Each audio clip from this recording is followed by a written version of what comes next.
Hello, you're listening to Don't Put That in Your Mouth podcast. I am Ellen, and I am here again with Mary Crimmins. Hey, guys. Mary is my rock star next door, or across the street neighbor, who single-handedly started 2 farmers markets. You had that third one that I did, went for 1 year, but Yep. it wasn't getting enough traffic, so yeah. Yeah. But yeah, so what we're going to talk about right now is starting a farmer's market. Yeah. Because somebody out there might have the little tiny seed of thought in their mind that they might want to start a farmer's market. I actually get quite a few emails, throughout the year of people saying, hey, I want to start a market. How do I go about doing it? Yeah. What are your secrets? Oh, and your blog, marycrimmins.com. Yep. CRIMMINS.com. Yep.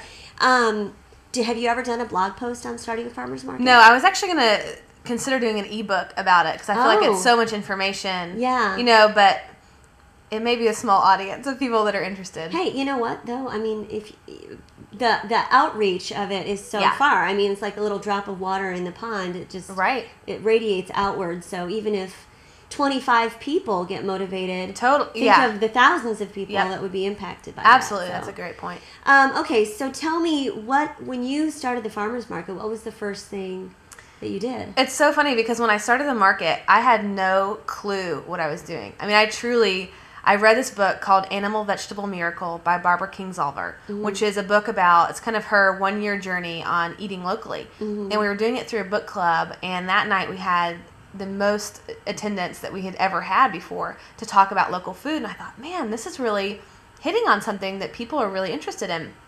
And so I thought, okay, I'm going to start a community farmers market in my neighborhood because there was nothing close at the time. So that was in April, and we opened up in July. And decided to have a season from July until October. So it was a short, first season. And we just went to work. I had a couple friends that, helped me out. And the biggest thing was we got to find farmers, and late in the game, late in the season, people had already committed. Right. And I talked to a guy who said to me, he said, farmers are instantly... They're almost can be very untrusting people because they get burned a lot. Okay. And so he said, you really need to develop a relationship with farmers first before they will ever agree to be at your market. They need to know who you are and that you're there to serve them, that you're out to, promote their farm and, bring them business. Right. So how did you do that? What did you do? So what I ended up doing is I looked at all the farmers markets that were around our Nashville area and kind of picked out the farms that I thought, these guys I love, I'm already shopping with them, and asked, emailed them, called them, and said, hey, can I come out to your farm? I'm starting a farmer's market, and I'd love to tour your farm and just get your feedback on what you think makes a great farmer's market. And tell me, how did you decide which ones you loved? Which farmers did you... I'm pretty picky with what I buy, and so I wanted to make sure they were organic, whether that was certified organic, or if they were using organic growing practices but were not certified. So I wasn't interested in people that were growing conventional produce. That was just not something that I wanted to have at our market. And so I sought out those people and asked, and there's not a whole lot in Nashville, so there's only a handful of people in the first place, so it's easy to narrow it down. Okay. So then you started building relationships with the farmers. Yeah, I tell you what, it was so cool to finally go out to their farms and see, oh my gosh, this is really what it looks like. I think in our society we paint this really romantic picture of farms, and it's hard work. Oh yeah. I mean, it's really hard work. And so to see that gave me such an appreciation for what they did on a day-to-day basis, what it took to get to a farmer's market, how they had to leave the farm and go do that. And so I think that spoke a lot to them, the fact that I was willing to drive sometimes, an hour and a half to go visit their farm and just spend an afternoon with them asking questions and getting to know them. Yeah. And almost, I would say, actually, I think every single farmer that I actually went out and visited their farm, they agreed to be at the farmer's market. Okay. So what happened next? So now you've got these farmers. Right. So now I've got these farmers, so then I've got to look into getting other vendors, so what the vision I thought was, I want the farmer's market to be a one-stop shop.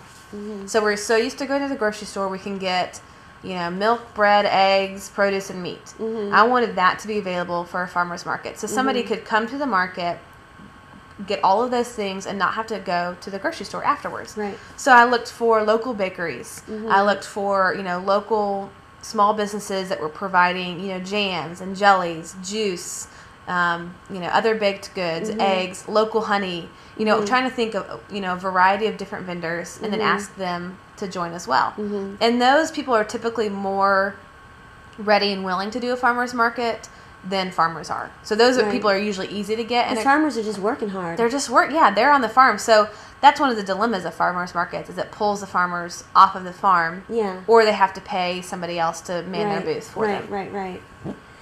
So, because the 12 South Farmers Market that I go to, it's really fun. And then there's the food truck, and you can get some dinner. And a lot of people come, and they have dinner there. They sit at the picnic tables, and it's like a little event. Yeah. Well, and choosing a location that is conducive for that environment, for people to come and hang out. So I looked for a park, and then it ended up being a Metro Park, Metro Park in Nashville. So I had to contact the Parks Department and get a agreement with them to use their land. And how easy was that? Or how hard? Well, you have to create a proposal and then submit it to the board. And then the board reviews it, once a month, and they accept or decline your proposal. And so I went and spoke in front of the committee and said, in front of the board, and said, here's my vision, here's what I want to do, I'm really excited about it. And I created a really awesome proposal that was outlined very nicely, gave it to each one of the board members. And they were really enthusiastic about it. You have to pay, for every time I'm at the market physically on their land, I pay a fee that's like $65 a day. Okay. So that's why people charge booth fees then to cover the costs of renting the land and advertising and all of those things. So what is the booth fee then? The booth fee for me, I would say it's probably really different for most markets. For us, it's based on what you make. Okay. So the lowest fee is $15, and the highest is $35. Okay.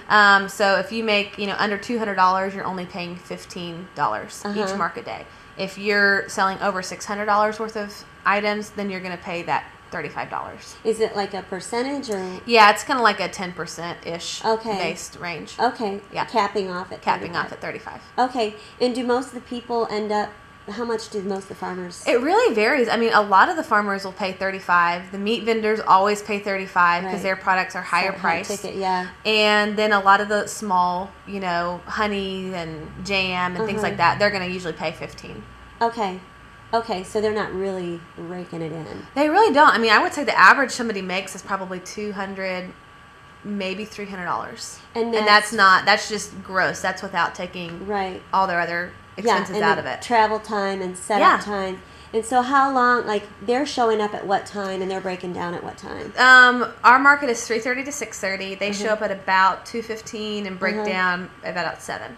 Okay. So they're there for a good 5 hours. Yeah.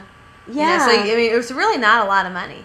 Right. I think the goal is a lot of people supplement with offering their products to restaurants. Okay. So it's a great way for people to get their name out there, and then CSAs and things like that obviously bring in a good revenue stream. Right. So if somebody was in like an urban type of situation. We're in Nashville, but come on, it's not like we're in the middle of New York City. Right. And they wanted to start a farmer's market. How hard do you think it would be to find the farmers? It would be challenging. Again, going to a website like localharvest.org and figuring out, who's within 150 miles of where you're going to set up your market. That's my stipulation. So nobody comes from my market who's over 150 miles from Nashville. Okay. That, to me, just shows that it's truly local. Right. So they're not trucking it in. It's not regional, whatever. It'll be challenging for New York City.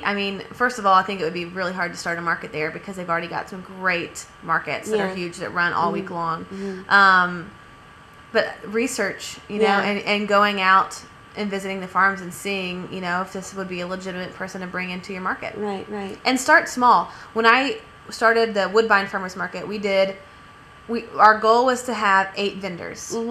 We ended up having about 18, and now at the 12 South Market, we have about 35. Okay. So start small. Under 10 is totally manageable for the first year. Get your momentum going before you add a ton of people. So now, so we've talked about the logistics of getting the market, finding the farmers, getting the space to do it. But what about getting the word out and promoting it and marketing it? Tell me all about that. The hardest thing about a farmer's market is, like we said, it's not lucrative. I mean, it's not, don't go into it thinking that you're going to make a ton of money. Right. The hardest thing about it is then, where's your advertising budget? Right. So social media is something that I, use and abuse all the time. We have Twitter accounts, we have Facebook accounts. We're tweeting all throughout the week and then heavily on the day of the market. And then one thing that we do is we have generated a newsletter list. So every single week we have a newsletter sign-up sheet at our information booth where people sign up. So that's a great way, using MailChimp.com to send out a newsletter. MailChimp? MailChimp.com. It's free for under 200 or 2,000 subscribers. And we haven't hit that limit yet on 12 South. So it's still free for us. And then we send that out every single week with recipes, vendor profiles, you name it. The biggest way I think we advertise, honestly, is through sponsorships. That's how we get our funds for the year. So who sponsors you? So we've got Burger Up this year. We've got Juice Nashville, Grilled Cheesery, which are two of our vendors at the market. We've got New York Life. We've got Hummus Chick. I'm blanking on a few others. So what's in it for them? So they get their name, on a huge banner that sits in our information booth every single week. They get their name on every single newsletter. Like we have a little icon with that. They get on the website. We send out posters throughout the community with their name on the bottom as a sponsor. Yeah. And it's just a way for them to support a locally, operated community event. Right.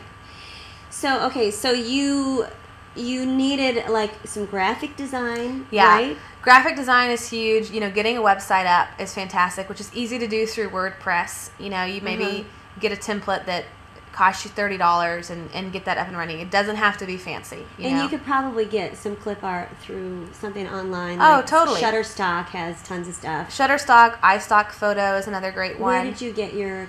I have kind of a background in graphic design, so I was lucky for that. Now, I did have people in the community offer to design the poster as a volunteer. So I just sent out a message, through our Twitter and Facebook page that said, looking for a volunteer to design our, banner or, postcards or posters or whatever. Right. And people were very willing to do it because they loved the market and they wanted to, do it. Another great avenue for free ways to advertise is through the news. Type up a press release, like especially before you open up for your grand opening.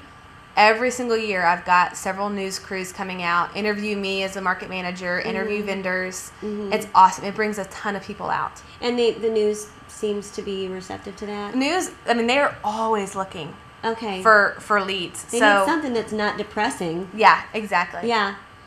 So, okay, so you've got your graphics designed, you've got your social media set up, you're alerting the news crews. What about the physical printing of posters and banners, and what's involved in that, and how much does that cost? Well, the first year we had it, when we had no budget, and so we asked a local printer, say, would you be a sponsor in exchange for printing our materials? So instead of them paying a fee, $500 to be a sponsor, they would just agree to print whatever we needed to print. I would highly encourage that. It's kind of funny. I had that fear that, nobody's going to want to help us, but people were so excited to have that in the community. They were more than willing to help. Now that we're more established, we're in our third year, and we have, legitimate sponsors who are paying, we have the funds to do that. So we put up banners, outside, or huge signs that run maybe $75 for a big sign that you can stake into the ground, outside the market. Posters, for 50 posters, you may be looking at $40. And where do you put the posters? I put them at all local businesses, local restaurants, basically within like 2-mile radius of where your market is. Coffee shops. How often do you put them up? Probably 4 times a year. Okay. Right before the grand opening, it says grand opening, and then if we ever have a special event, I'll do that as well, because eventually they're going to take that poster down, and so you've got to ask them. Right. You can't have it up all the time. Right. So. Right. Okay, so you're doing a lot of running around. You're going to farms. You're building relationships with farmers. Yeah. You're designing or finding these graphics. You're getting the posters made. You're rallying sponsors. You're applying for the park space. You're working out the agreements. Do you have like signed contracts with the farmers? Yeah. Yep. So you got this contract. Yeah, rules and regulations we had that they had to sign, applications that we submit or give them to submit. And so where do you get your rules and regulations? Like, how do you know what to eat? I looked at just online. I looked up rules and regulations for farmers markets and just pieced together what I wanted. Okay. You know. So you're putting in a lot of time on this, aren't you? Yeah. And then the newsletter with recipes. Yep. And how many hours a week does this take for you, roughly? Well, at the beginning it was a lot more. I would say probably 10, 12 hours a week. Now it's probably more like 4 or 5 because I've kind of got it streamlined. Not counting the time that you're actually at the market. Exactly. Yep. And how early do you get there? You get there around 2:15? I get there at 2. 2. Yep. Okay. And then you're there until probably 7. Yeah. And so I'm not going to ask you how much you make, but you do make a little bit, right? I do. Well, I'll tell you. This year I probably make around $200 to $300 a week. The market itself makes about $500, and then I pay out our land use fee to use the park. A volunteer, I'll throw them some cash, and then and that $200 to $300 I may most of the time put that back into advertising. Right. But at least I can buy some vegetables for free. Right. But you're really fueled by just a desire to make this happen. It is a sacrifice, but it's something that's I feel really passionate about and that I feel like is a worthy cause. And so for me, it's my give back to the community. Yeah. Awesome. Is there anything else that you would want to say to somebody who might be interested? Just try it. Don't let the best be the enemy of the good. Start small and work your way up to something fantastic, and be consistent with your time. Have the same time every single year. Be consistent with your location. Oh yeah, what are the months that they run? Depending on where you are in the country, Nashville, it's like May to October. If you're outside, other country, other states can go longer depending on their weather. And then if it gets really cold, you shut out, earlier than that. Because in Nashville, there's still a growing season in the winter, but it's too cold for people to go out. Right. So how do people eat local in the winter? I joined a local CSA. Oh, and the CSA is going through the winter? This winter. Okay. Yeah, and just went and picked it up at a location. Great. Otherwise, there are some markets that go year-round, like the Franklin Farmers Market, for shorter hours and less vendors. But it's challenging. We're not in a climate that's like California where we have all this stuff all year round. Right. So you'll be eating a lot of cabbage and potatoes. Is there anything we've left out? I can't think of anything. Awesome. That's good. Yeah. Well, thank you so much. Thanks.